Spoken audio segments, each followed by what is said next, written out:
인터넷에는 다양한 공포 이야기가 떠돌고 있는데 그중 하나를 가상의 이야기로 길게 풀어보겠습니다.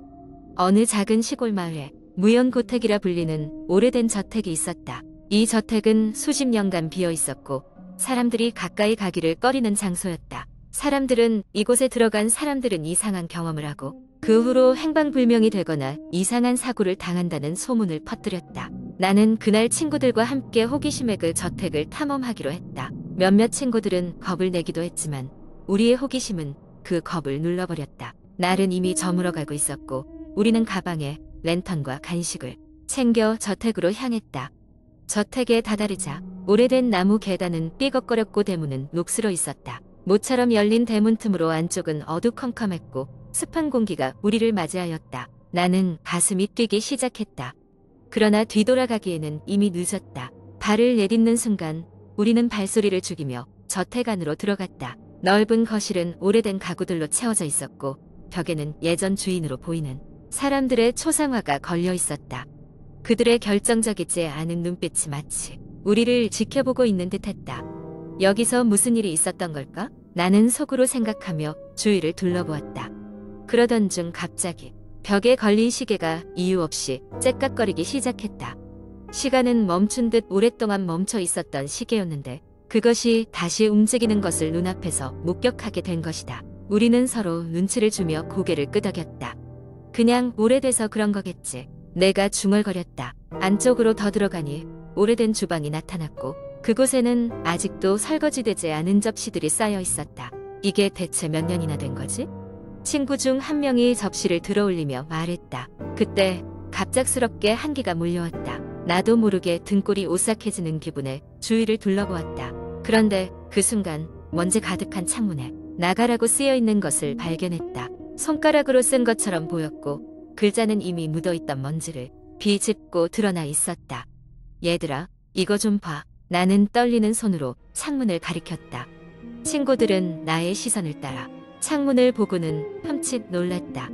장난치지 마. 누군가 농담할 거라는 듯이 말했지만 그 목소리마저 떨리고 있었다.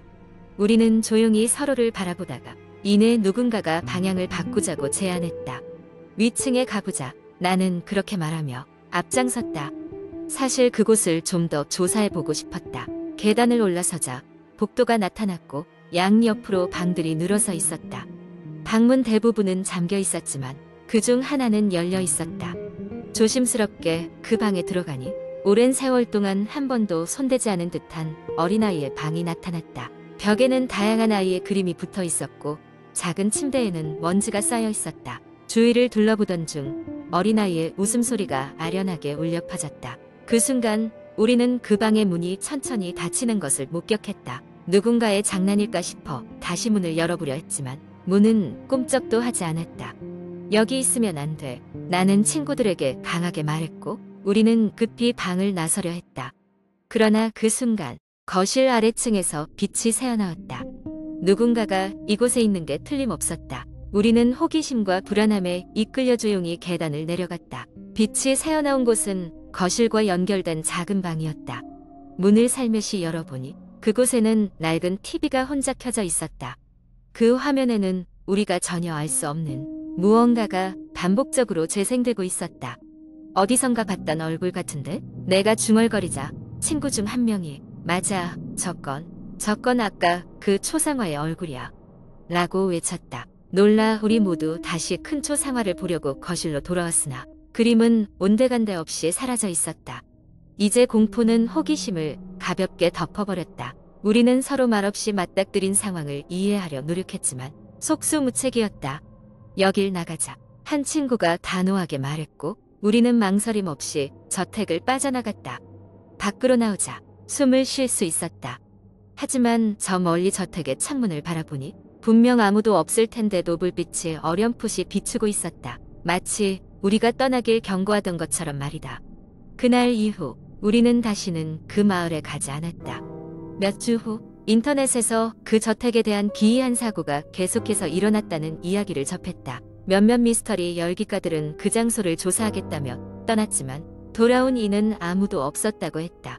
사람들은 여전히 저택에 대한 수많은 이야기를 만들어갔다. 하지만 우리에게는 그 기억만으로도 충분했다. 무엇이 그곳을 지배하고 있는지 알 수 없었지만 분명한 것은 그곳은 우리에게 속하지 않았다는 사실이었다. 두 번째 이야기. 어느 날 서울의 한 조용한 동네에 사는 26세의 대학생 지우는 종강을 맞이하여 늦은 밤까지 친구들과 술자리를 가졌다. 술자리가 끝난 후 그는 택시를 타고 집으로 돌아가려고 했지만 날씨가 좋아 걷는 것도 나쁘지 않겠다는 생각이 들었다. 지우는 집까지 약 30분 정도 되는 거리를 혼자 천천히 걷기 시작했다.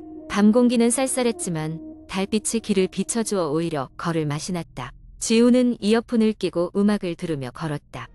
길은 평소처럼 고요했지만 간혹 지나가는 차들이 그의 머리카락을 흩날리며 휙휙 지나갔다. 걷고 걷다 보니 평소에는 눈여겨보지 않던 오래되고 작은 골목 하나가 눈에 들어왔다. 호기심에 이끌려 그는 그 골목으로 발길을 돌렸다. 골목은 좁고 어두웠지만 이상하게도 그곳에 들어서는 순간부터 마음이 편안해지는 것 같았다. 그는 그 기분에 묘한 안도감을 느끼며 계속해서 걸어 들어갔다. 그러나 걸을수록 분위기는 서늘해지고 어딘가 모르게 쓸쓸한 느낌이 스며들었다. 이어폰에서 흘러나오던 음악도 꺼지고 골목은 불길할 정도로 조용해졌다. 그때 갑자기 지우는 누군가의 낮은 숨소리를 뒤에서 느꼈다. 놀라 급히 뒤돌아봤지만 아무것도 보이지 않았다. 단지 자신의 심장이 쿵쾅대는 소리만이 귀를 울릴 뿐이었다. 그는 다소 겁에 질렸지만 다시 길을 걸어가기 시작했다. 그러나 또다시 발걸음을 멈춘 것은 바로 발끝에 걸린 누군가의 낡고 찢어진 인형이었다. 인형은 마치 울고 있는 듯한 표정을 하고 있었다. 지우는 인형을 발로 툭툭 건드려 보았지만 이상하게도 이상한 기운이 떠나질 않았고 서늘한 바람이 그 골목을 지나며 소름을 끼치게 했다. 어느 순간 지우는 걸음을 멈추고 뒤에서 들리는 낮은 소리와 발자국 소리를 굳건히 느꼈다. 그 소리는 아주 천천히 그러나 분명히 그에게 다가오고 있었다. 그는 이 상황을 피하고 싶어 본능적으로 그 자리에서 힘껏 달리기 시작했다. 땀과 함께 그의 몸은 점점 더 무거워졌고 그를 쫓는 소리는 점점 더 가까워졌다. 마침 골목이 끝나는 지점에 다다랐을 때 그는 서둘러 큰 길로 나왔다. 그제서야 쫓아오던 소리는 사라졌고 주위는 다시금 평온해졌다. 숨을 고르며 주위를 둘러보았지만 아무도 없었다. 다만 골목의 어둠 속에서 무언가가 그를 바라보고 있는 듯한 기이한 기분만이 남아있었다.